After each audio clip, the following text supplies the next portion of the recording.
Ryan Mitchell sat in his attorney's office, listening to his soon-to-be ex-wife's latest threat delivered through her lawyer via speakerphone, and felt a cold rage settling in his chest that had nothing to do with the divorce itself, and everything to do with the weapon she'd chosen to wield against him.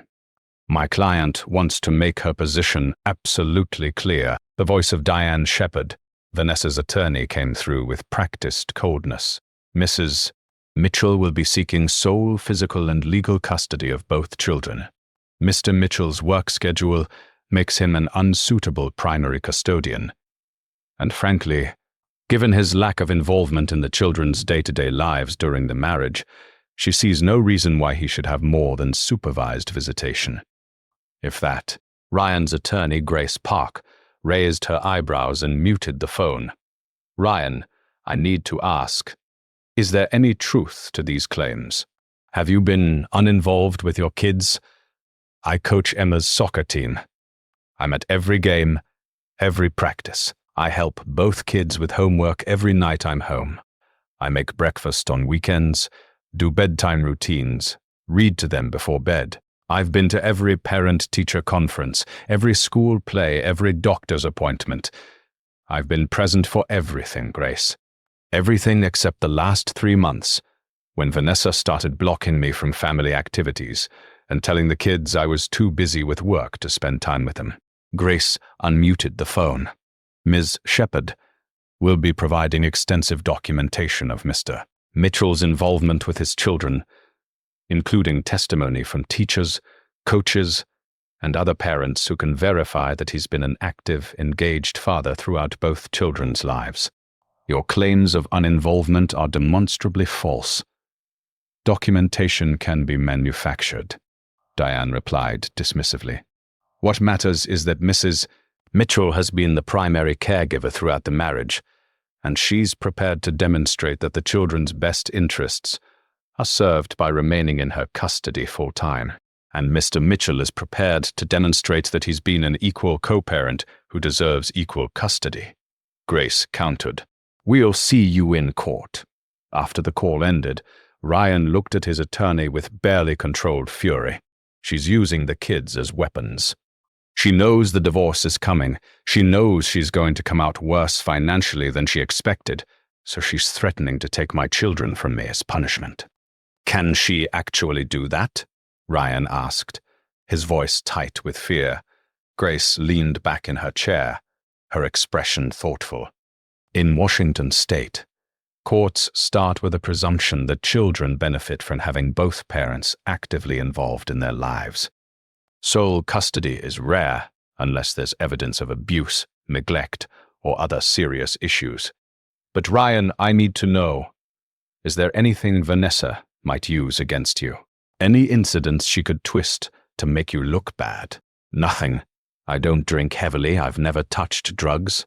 I've never laid a hand on her or the kids. I work normal hours as a project manager for a construction company. I'm home by 6 most nights, and I'm present for my family. The only thing she could possibly claim is that my job sometimes requires site visits, but those are scheduled and infrequent.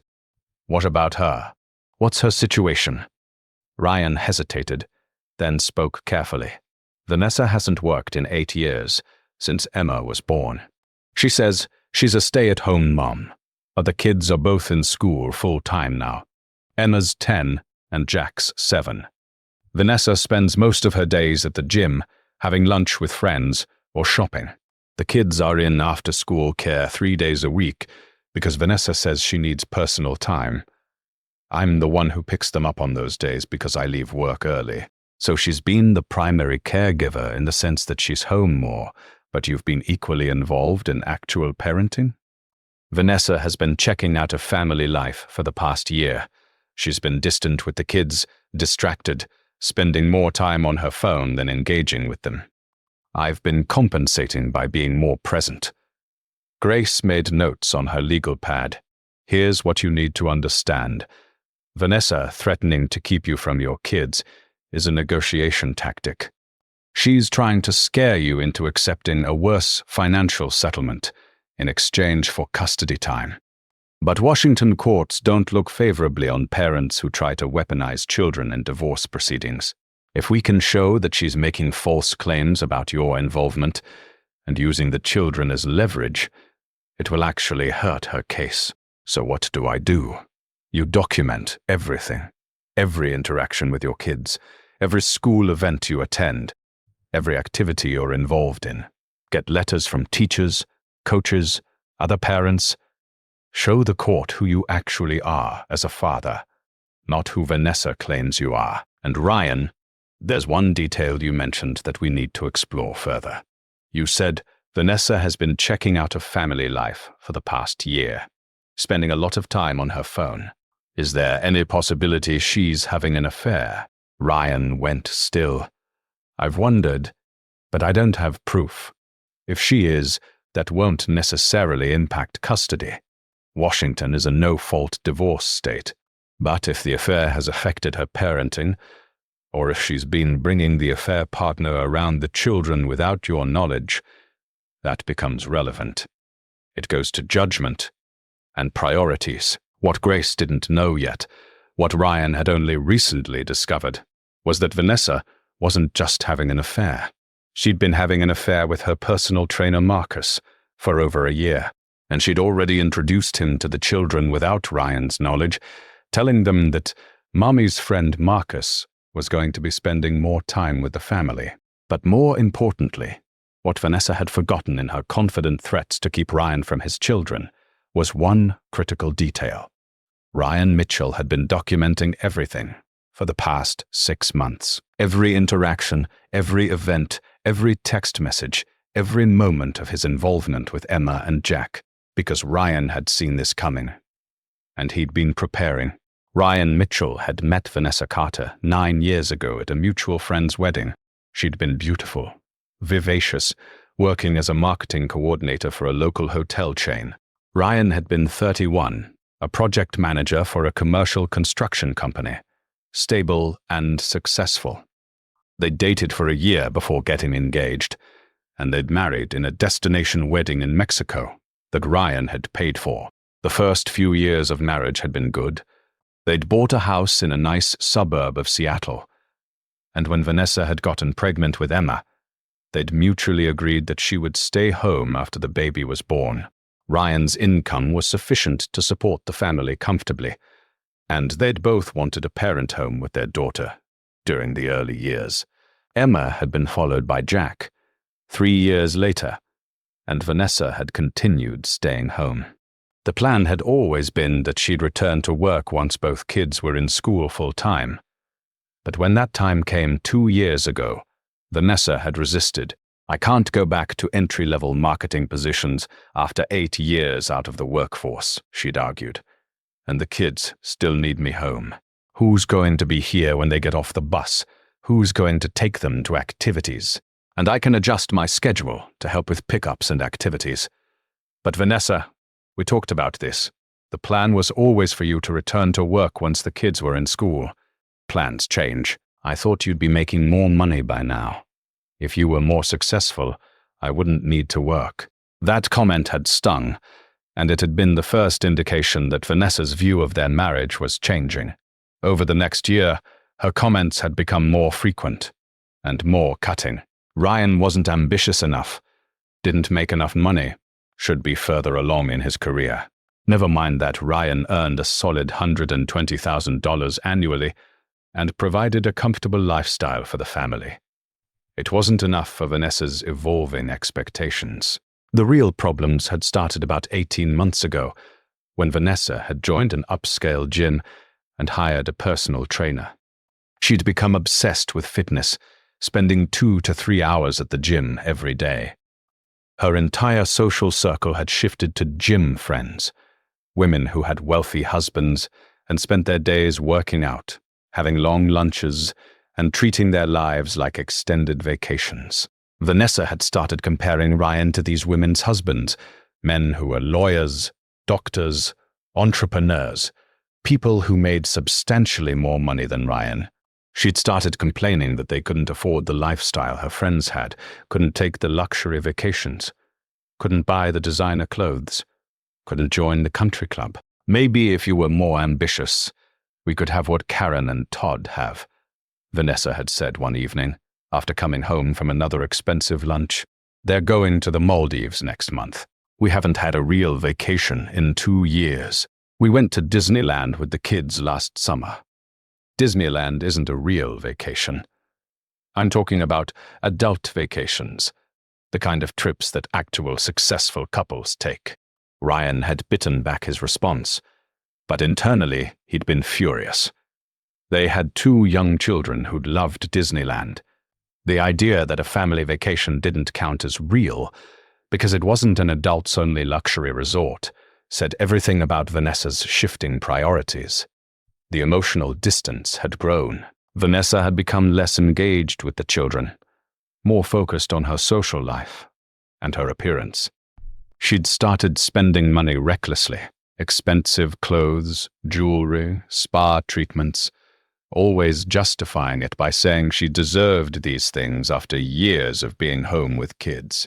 Ryan had started noticing other changes too. Vanessa was on her phone constantly, texting and giggling like a teenager.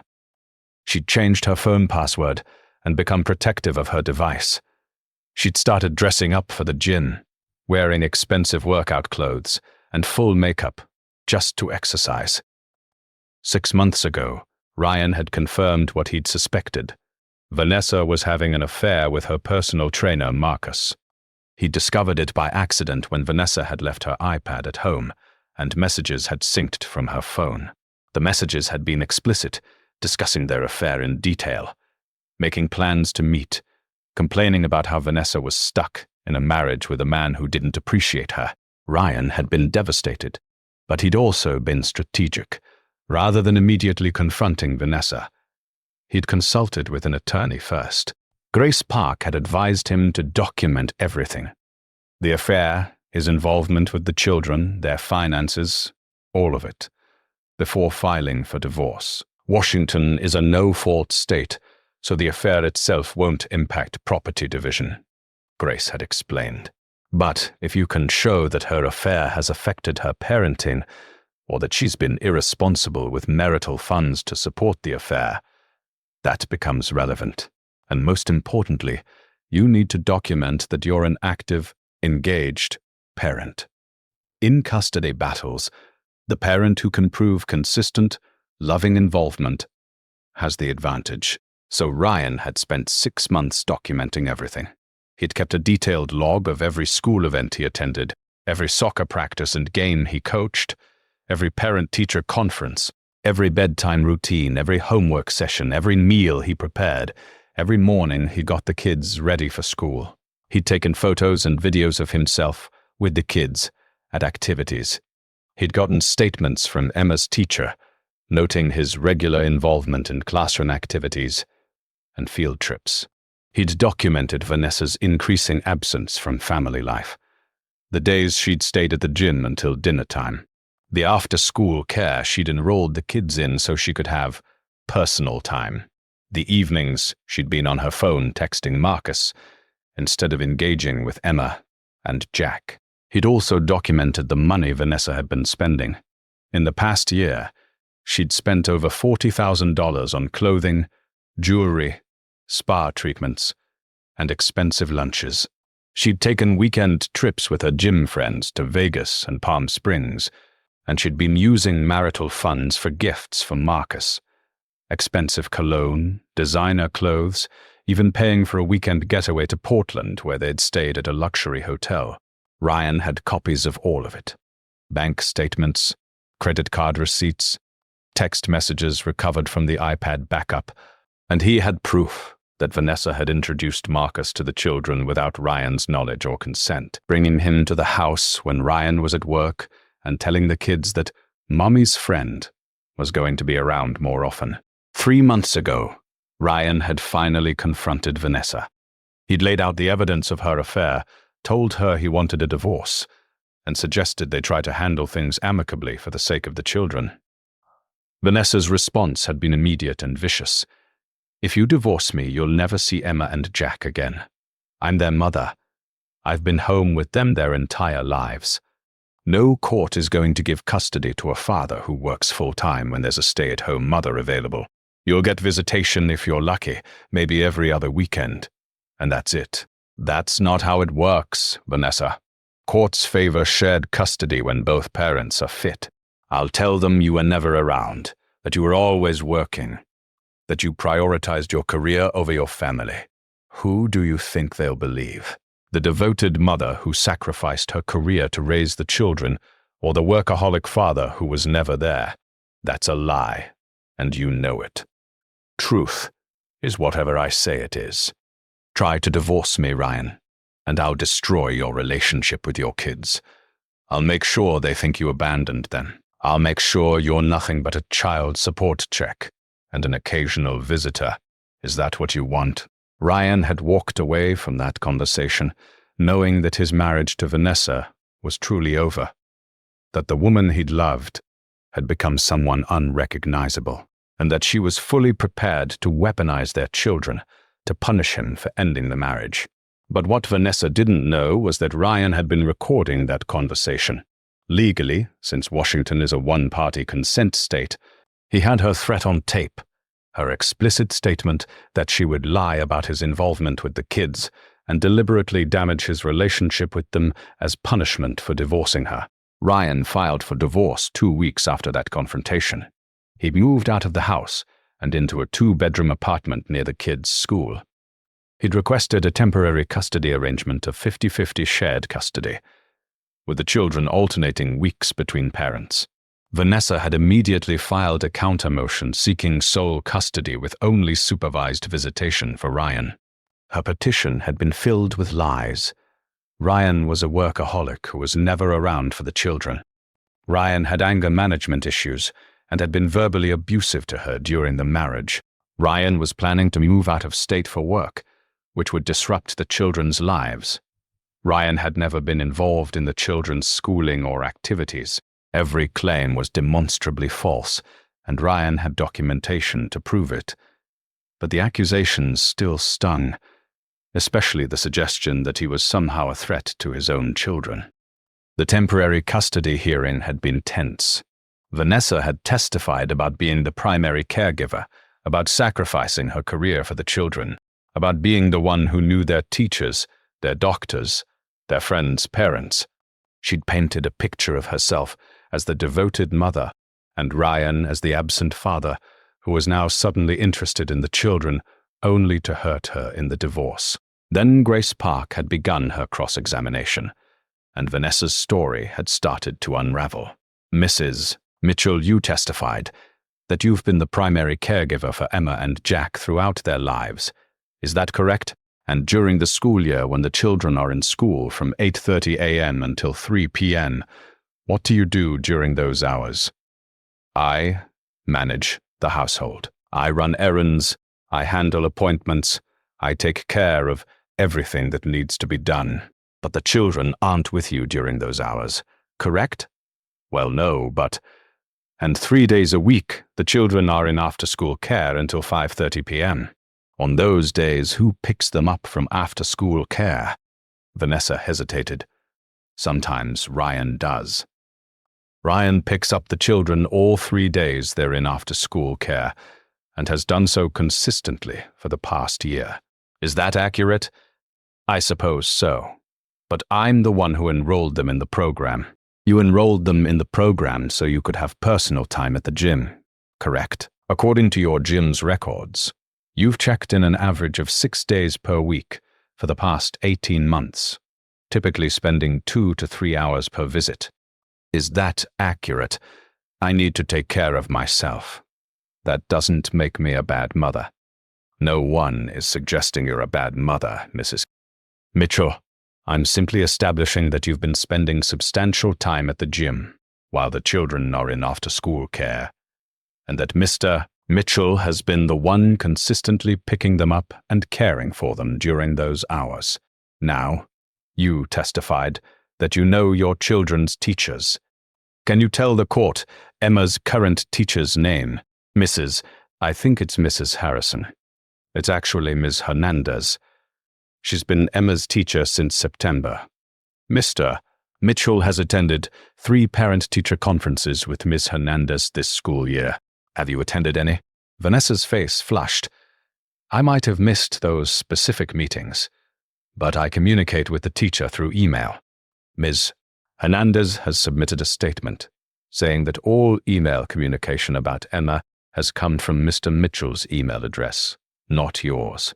She's also stated that Mr. Mitchell volunteers in the classroom twice a month and has been on 2 field trips this year. Have you volunteered or attended any field trips? No, but now you testified that Mr. Mitchell has never been involved in the children's activities. Is Jack involved in any sports? No, he's not really athletic. Actually, according to evidence we've submitted, Jack plays recreational basketball and is on a swim team. Mr. Mitchell coaches Jack's basketball team and attends every swim meet.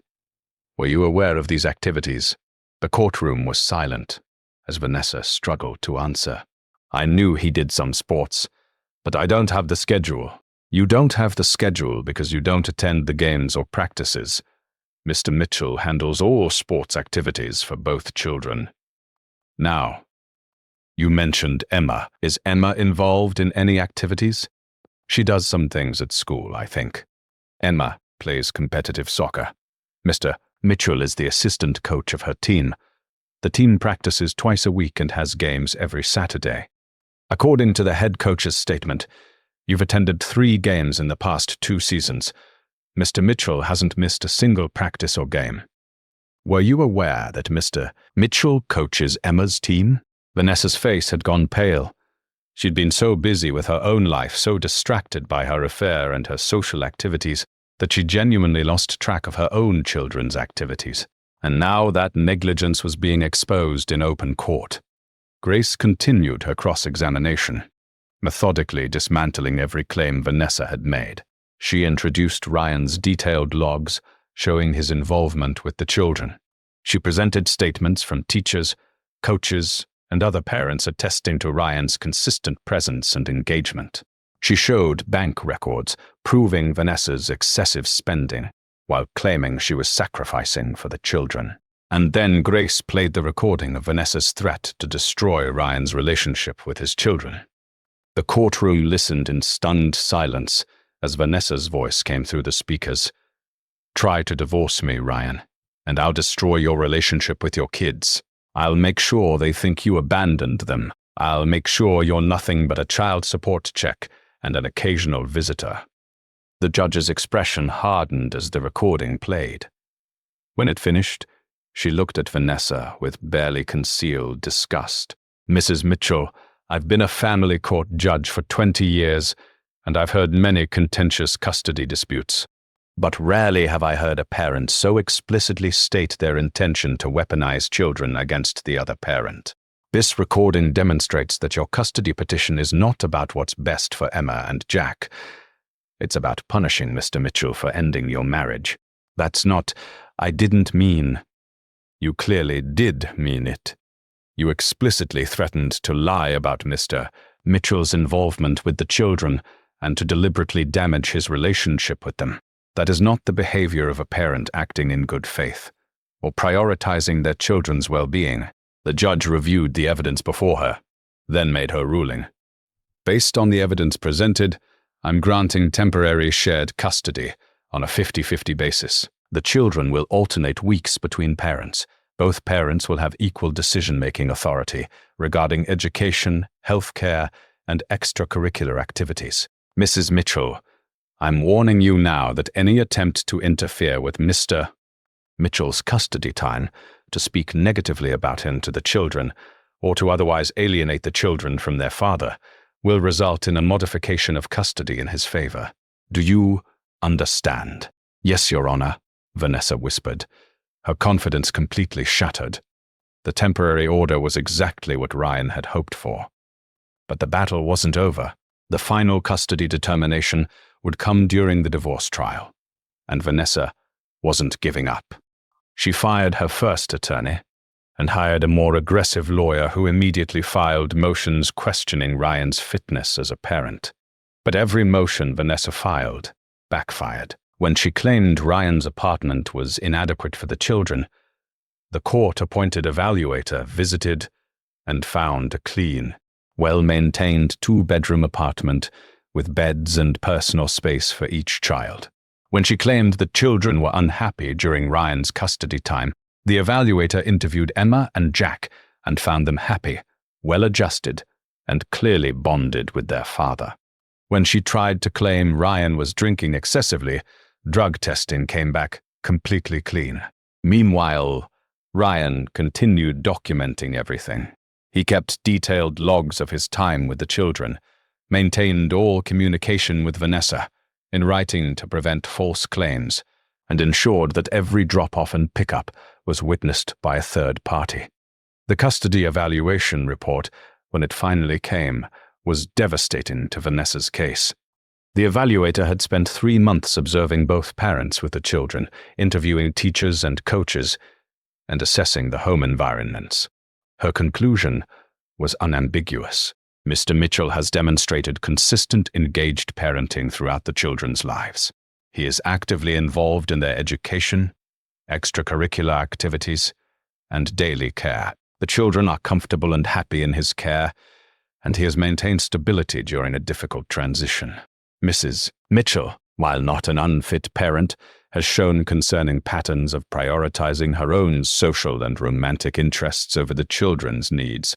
Her attempt to alienate the children from their father demonstrates poor judgment and raises questions about her ability to foster the children's relationship with both parents, which is crucial for their well-being.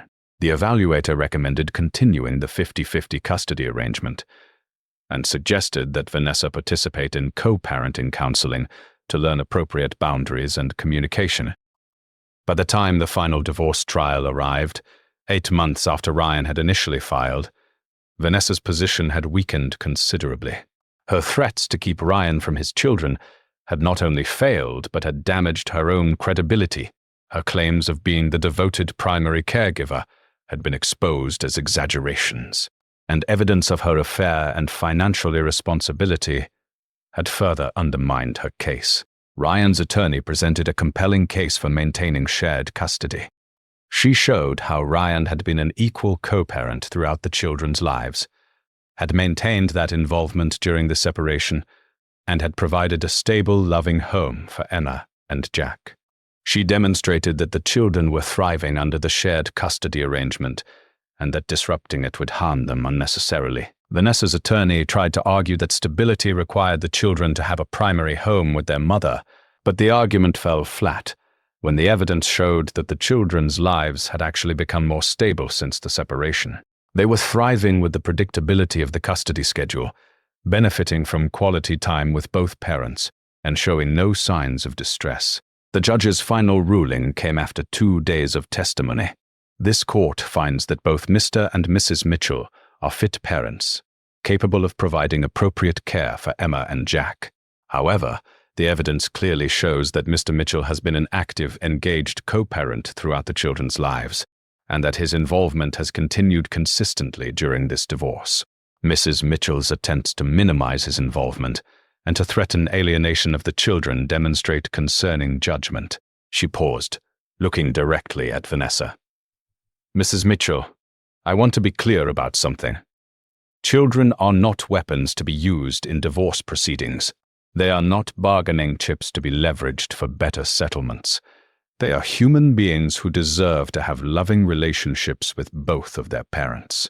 Your threat to destroy your children's relationship with their father was not only morally reprehensible, it was harmful to your own case. This court will not reward such behavior. The judge ordered that the 50-50 custody arrangement would continue permanently. Both parents would share legal custody with equal decision-making authority. The children would continue alternating weeks between households, and the judge included a specific provision that if either parent attempted to alienate the children from the other parent, custody could be modified in favor of the non-offending parent. Vanessa walked out of that courtroom, having lost her primary weapon. She'd threatened to keep Ryan from his children, confident that courts would favor a stay-at-home mother over a working father. She'd been completely, catastrophically wrong. The one detail Vanessa had forgotten was that Ryan had been documenting everything. Every moment of his involvement, every dollar she'd misspent, every lie she'd told, every threat she'd made. She'd forgotten that Washington courts base custody decisions on what's best for the children, not on gender stereotypes or traditional assumptions about parenting roles. She'd forgotten that threats and false accusations would backfire when confronted with evidence and truth. Most of all, she'd forgotten that Ryan loved his children more than he feared her threats, and that he was willing to fight as hard as necessary to remain in their lives. The financial settlement was finalized, along with the custody arrangement. Vanessa received half of the marital assets accumulated during their 9-year marriage, and 3 years of modest spousal support to help her transition back to work. She kept the house but had to refinance to buy out Ryan's equity interest. Ryan kept his retirement accounts and got back the $40,000 Vanessa had spent on her affair from marital funds. It was a fair settlement under Washington law, but it left Vanessa in a much different position than she'd expected. She'd thought she could use the children as leverage to extract a larger financial settlement. Instead, her threats had backfired, and she'd gotten exactly what the law required, and nothing more. Ryan moved into a larger 3-bedroom house closer to the kids' school. He continued coaching Emma's soccer team and Jack's basketball team. He maintained his detailed involvement in their schooling and activities, and he cherished every week he had with his children, knowing how close he'd come to losing them to Vanessa's malicious threats. About a year after the divorce was finalized, Ryan was at one of Emma's soccer games when another parent approached him. "Hey, I heard you went through a rough divorce. My friend is going through something similar. His wife is threatening to keep him from his kids. Do you have any advice?" Ryan thought carefully before answering. "Document everything. Every interaction with your kids, every activity, every moment of involvement. Get statements from teachers and coaches. Keep detailed records.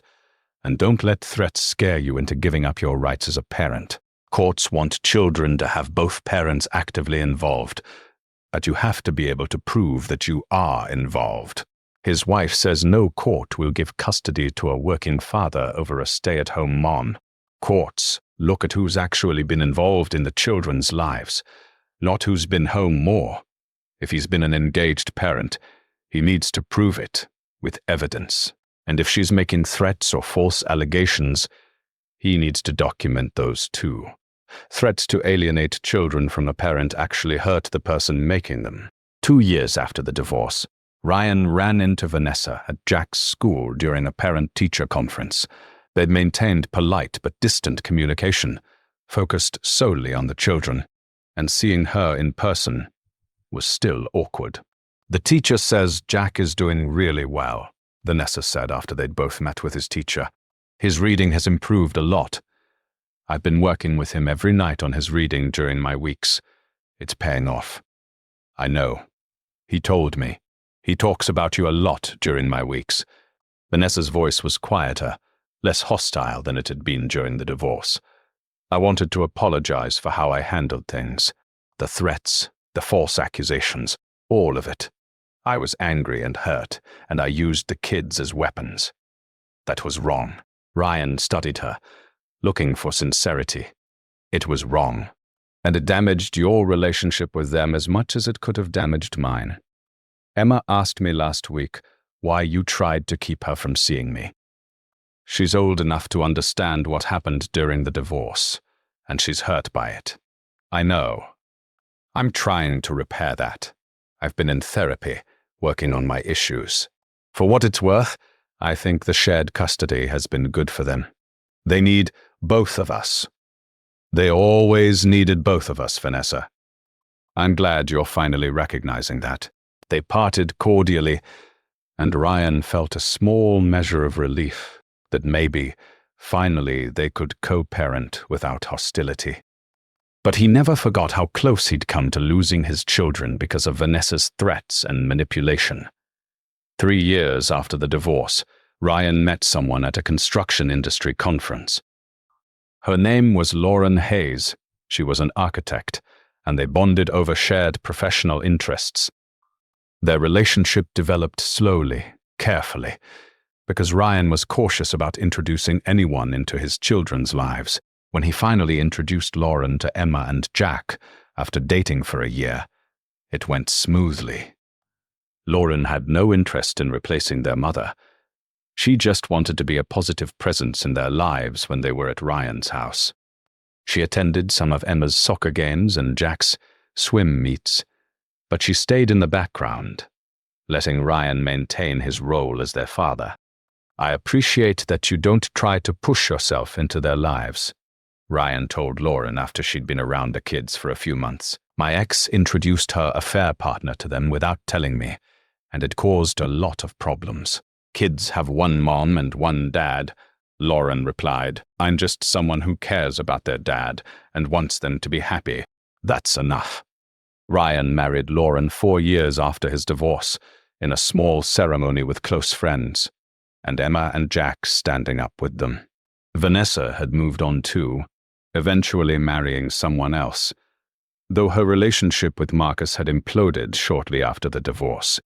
The shared custody arrangement continued to work well. Emma and Jack thrived with the predictability of alternating weeks, the quality time with both parents, and the absence of the hostility that had characterized the end of Ryan and Vanessa's marriage. They were well-adjusted kids who knew they were loved by both parents, even if those parents were no longer together. At Emma's middle school graduation, Ryan sat next to Vanessa and their respective new spouses, all of them there to celebrate their daughter. It was civilized, even friendly, so different from the war zone of their divorce. "She's doing so well," Vanessa said during the ceremony. "We've done a good job co-parenting." "We have," Ryan agreed. "Eventually. I'm sorry it took so long for me to get there. I wasted so much time fighting you when I should have been working with you. The important thing is that we got there. The kids are what matter." As Ryan watched Emma accept her diploma, he thought about Vanessa's threats from 5 years ago. "You'll never see your kids again." She'd been so confident in that threat, so certain that courts would favor her over him, so sure she could weaponize motherhood against him.